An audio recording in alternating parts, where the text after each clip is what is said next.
Hey guys, I wanted to bring a video to you on celluloid, and this handle is celluloid. Celluloid is kind of a miracle um, handle material that knives use.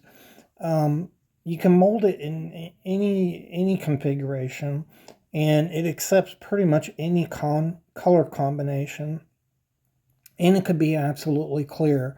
And a lot of the knives that we see from the early 1900s are that, beautiful celluloid, fantastic color combinations, reflective, and it's just fantastic. But celluloid had its issues. And part of the problem with celluloid is that it can shrink, it can crack, and it can decompose. Celluloid is also extremely flammable, so if you would hold a match or a lighter up to your knife, it'd catch fire. And I've done that, so I know it will. So a lot of factories burned because they were using celluloid, and that's why a lot of knife collectors just shy away from it and don't use it at all. And I'll be honest with you, when I first started knife collecting, about 3 months in, I learned about celluloid and I quit buying the celluloid handled knives. But when you look at this knife here, it's just absolutely gorgeous. And there is nothing wrong with the scale on this knife, nothing at all. And that's the kind of thing that struck me and bothered me. And you can look, there are thousands of knives like these, tens of thousands of knives out there on the market. And some look like these knives, nothing wrong with them. And other knives you can see in the process of decomposition. They're cracked, they've outgassed, and something about that just didn't make sense to me. And that's why I started researching it. And so I'm going to try to share that with you today, some of the things I learned about celluloid. And I guess we'll just start with a short history of it. In 1859, a guy named Alexander Parks comes up with the celluloid formula. It's not a true plastic, though. The initial celluloid was a vegetable oil based product, and so it wasn't a true plastic. And then um, from there, he kind of went out of business pretty quick. And then another guy, Daniel Spiel, picked up the mantle and produced a product called xylylene. And that's what celluloid is known in Britain in the turn of the century. Xylolite or xylene, or just simply xylo. We know it as celluloid in the United States. In 1869, a guy named John Wesley Hyatt came up with a formula for celluloid dinitrate, and that's the celluloid that we know. And he called that pyroxylene. So celluloid is a kind of industry name for that type of handle material. So a lot of factories burned down because they used this celluloid. And by the 1930s, manufacturers knew there was a problem with it. And by 1940, Bernard Levin says that most factories quit producing celluloid, and most companies quit using it starting in the 30s, actually. And so that's kind of where all of that led. So I came across some good research. One of them was a chemical engineer who did not collect knives, and he just was interested in celluloid, and he studied it for about 10 years. And his conclusions were that celluloid dinitrate was not inherently unstable. It is flammable, but not inherently unstable. And that the reason that some of this stuff decomposes is because of bad batches that the manufacturers made. They didn't make them properly, and so they became unstable and would start decomposing. And that makes a lot of sense, right? So that's why we see some knives that are perfectly fine and some knives are not. Am I worried about a knife that's 90 to 120 years old that has not decomposed? Am I worried about that decomposing? I'm not.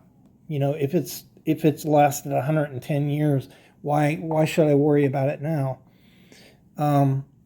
A separate bit of research that I came across was from Knife World magazine in 2000, and a bit of research there came, I think, originally from the Oregon Knife Club, and I.B. Dennis wrote that paper for Knife World. He took a bunch of knives. He was doing the same thing I'm doing. He has questions. He's researching. And he took a bunch of knives to a chemical engineer. One of the first things the chemical engineer noticed was that most of the decomposing knives that he had were clear, like this. And so this was one of the first things that celluloid was used for, was making these picture knives. And you got the guy's name here. Pretty cool. Customize your knife. And on the other side, there were some little risque pictures there. So he noticed most of the knives were clear, and he noticed that most of the knives that had the the darker coloring on them were fine.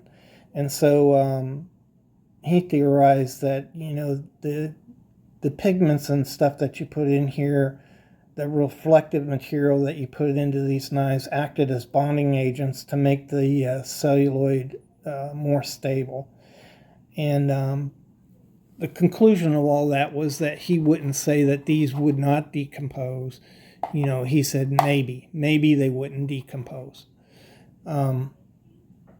But I've had these knives for a long time, and I've had no problem with them decomposing. And so I think the key here, guys, is if you're going to get a celluloid knife, look at it close. And celluloid goes through a process called outgassing, and that's where it releases the internal gases in it. Those gases are highly acidic. They'll cause it's a nitric acid, and it'll cause rust along the sides of your bolsters here, and the exposed portion of your knife right here will rust and pit. And when you open the knife up, the portion that's not exposed is just fine, and that's a sign that the knife is that handle material is decomposing. As time goes on, cracks will develop all throughout the scale material. And I'm not talking about cracks in the pins area. That's kind of normal with any handle material. So the other thing is little tiny spaces like this are normal. Almost every material will shrink some just through time. Bone will do it, wood will do it, and even Delrin will do it. So that's not concerning. It's really big gaps that you see up here. That's a sign that it's decomposing. And when you turn the knife over, knives that you have really big gaps up here will also be drawing in away from the side of the liner. You can see on this knife that it's just still right there at the liner. It's not pulled back at all. And on a decomposing knife, the scale material will appear short on the top, the bottom, and the sides. Sometimes there'll be cracks throughout. Another thing I've noticed is a blemish, is what I call it, on the scale material. and that blemish looks like safety glass. If you hit safety glass and it gets spiders out, you have that kind of spider breakage pattern, and that's what that blemish looks like. And that's the celluloid just decomposing and breaking up. And I think if you just look the knife over and you don't see any evidence of that stuff, it's going to be just fine. And I started buying these knives again, celluloid knives again, and I just look at them really close, and I haven't had any problem whatsoever in them. Another issue, a separate issue, is knives like these. So this is a Schrade 896K. It was produced between 1956 and 1960, and this was advertised by Schrade as a celluloid knife. And I think the reason you don't have any problem with these knives is it's a different formula. It's celluloid actate. So after World War II, the formula was changed up to make it more stable. And the celluloids that was continued to be sold in the United States was celluloid actate. It's still flammable, but not as flammable as the original formula. And it will shrink some, but it doesn't outgas and shrink and break up like celluloid dinitrate does. So definitely knives like this that you can date to the 50s, are going to be just fine. And another thing I noticed, if you look at this, there's really a difference in the celluloid. So in the first part of the 20th century, that celluloid is just spectacular. It's reflective, it's colorful, it has a deep look to it, a deep, rich look, and you can see the difference in this. There's some color in there, but it's kind of bland.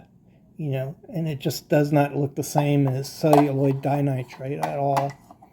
And same thing with this knife. There's some color in there, but it doesn't look anything like the original celluloid formula. You can see that's highly reflective. And the Europeans continue to use celluloid. I think Jim Parker bought up the last supply of celluloid in the 80s. And this is a fighting rooster knife. It's just absolutely gorgeous, and it's celluloid. But again, there's been no problem with this knife. So this knife, if it was produced in the late 80s, is 30, could be 40 years old. No problems whatsoever with this knife. And I have a bunch of knives similar to this. Fighting Roosters and Bulldog brand use celluloid. So I don't think you have to worry about those knives. It's a different formula. It's a different kind of celluloid, and you're not going to have a problem with it. And I also think on knives like these, like this is original formula. It's clear, but there's just no sign at all that this thing is decomposing, and that's why I bought it. And I've had this a number of years, at least 2 years, and had no problem with it whatsoever. So I don't know. I think you'd be fine as long as you buy knives that are in pretty good shape when you start. And I would avoid the ones that show any sign of deterioration whatsoever, because I think they will deteriorate on you. So I hope you enjoyed the video. I hope it was informative and it helps you out in your decision on buying knives. And if you like the video, I appreciate it if you like it. And if you'd like to see more content like this, go ahead and subscribe. Remember, you shall know the truth shall set you free. And I really, really appreciate you guys watching the video. Thank you.